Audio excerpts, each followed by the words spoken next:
കൊല്ലത്ത് ലിജോ റോളൻസ് ചേരുന്നു. ലിജോ, ഇതാണ് കൊല്ലം ജില്ല. നിയമസഭയിലേക്ക് പോയാലും തദ്ദേശ തെരഞ്ഞെടുപ്പിലേക്ക് വന്നാലും ഒക്കെ ഇടതുപക്ഷ ജനാധിപത്യങ്ങളുടെ തേരോട്ടമാണ്.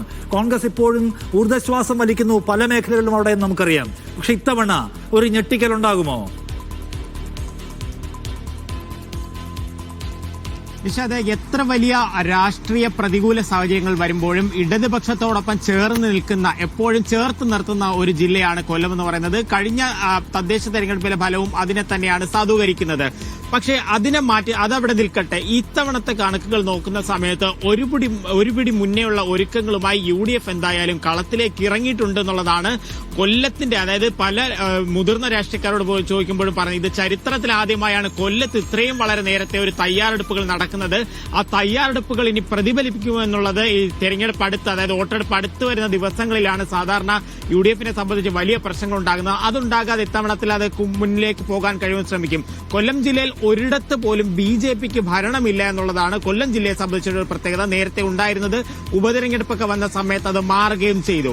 ഇനി ജില്ലയിലെ മൊത്തത്തിലുള്ള ഒരു കാര്യം നോക്കിക്കഴിഞ്ഞാൽ ആ തമിഴ്നാടുമായി അതിർത്തി പങ്കിടുന്ന തോട്ടം മേഖല വരുന്ന തെന്മല, ആര്യൻകാവ്, തിരുവനന്തപുരവുമായി അതിർത്തി പങ്കിടുന്നു. ഒപ്പം തന്നെ ആലപ്പുഴയുമായി അതിർത്തി, അങ്ങനെ പല ജില്ലകൾ പലതരത്തിലുള്ള ആളുകൾ ചേർന്ന് കിടക്കുന്നു. തീരദേശം വരുന്നുണ്ട്, തോട്ടം തൊഴിലാളികൾ വരുന്നുണ്ട്, നഗരമേഖലകൾ ഉൾപ്പെടെയുള്ള വരുന്നു. കൊല്ലം കോർപ്പറേഷനിലേക്ക് വന്നു കഴിഞ്ഞാൽ ഇപ്പോൾ 56 സീറ്റായി ഉയർന്നിട്ടുണ്ട്.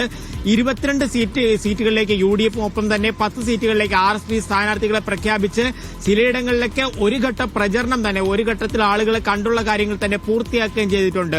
ഇത്തവണത്തെ ഒരു പ്രത്യേകത കൂടുതൽ യുവാക്കൾക്ക് പ്രാതിനിധ്യം നൽകി എന്നുള്ളത് തന്നെയാണ്. അത് പഞ്ചായത്തുകളിലേക്ക് വരുമ്പോഴും ജില്ലാ പഞ്ചായത്തിന് യൂത്ത് കോൺഗ്രസിൽ ഉൾപ്പെടെ പ്രാതിനിധ്യം നൽകും. അതിന് കൃത്യമായ ഒരു മറുപടി ഇന്നോ നാളെയോ വരുന്ന സ്ഥാനാർത്ഥി പട്ടികയിലൂടെ LDF നൽകുമെന്നുള്ള കാര്യം തന്നെയാണ് പറയുന്നത്. ചില സീറ്റുകളുടെ കാര്യത്തിൽ ഒരു ധാരണയായി കഴിഞ്ഞാൽ LDF തീർച്ചയായിട്ടും സ്ഥാനാർത്ഥികളെ പ്രഖ്യാപിക്കും.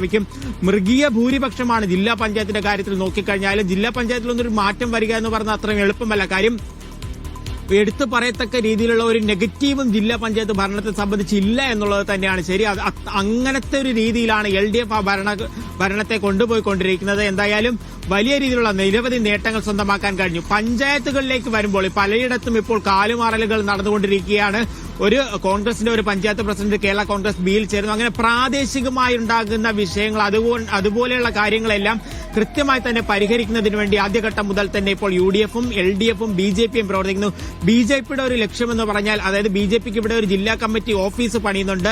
ഈ വെസ്റ്റ് ജില്ലാ കമ്മിറ്റി ഓഫീസിൽ മേയർക്കുള്ള ഒരു റൂം ഉൾപ്പെടെയാണ് പണി. അതായത് അധികം വൈകാതെ ഭരണത്തിലേക്ക് വരുമെന്നുള്ളതാണ് അവർ പറയുന്നത്. പക്ഷേ നിലവിൽ അവർക്കുള്ളത് 6 കൌൺസിലർമാർ മാത്രമാണ്. അത് എത്രത്തോളം ഉയർത്താൻ കഴിയുമെന്നുള്ള രീതിയിലുള്ള പ്രവർത്തനങ്ങളുമായി മുന്നോട്ട് പോകുന്നുണ്ട്. ബ്ലോക്കുകൾ നോക്കിയാലും അതുപോലെ തന്നെ മൊത്തത്തിൽ നോക്കിക്കഴിഞ്ഞാലും ഇടതുപക്ഷത്തിന് മേൽനോട്ടം വലിയൊരു മേൽക്കൈയുണ്ട്.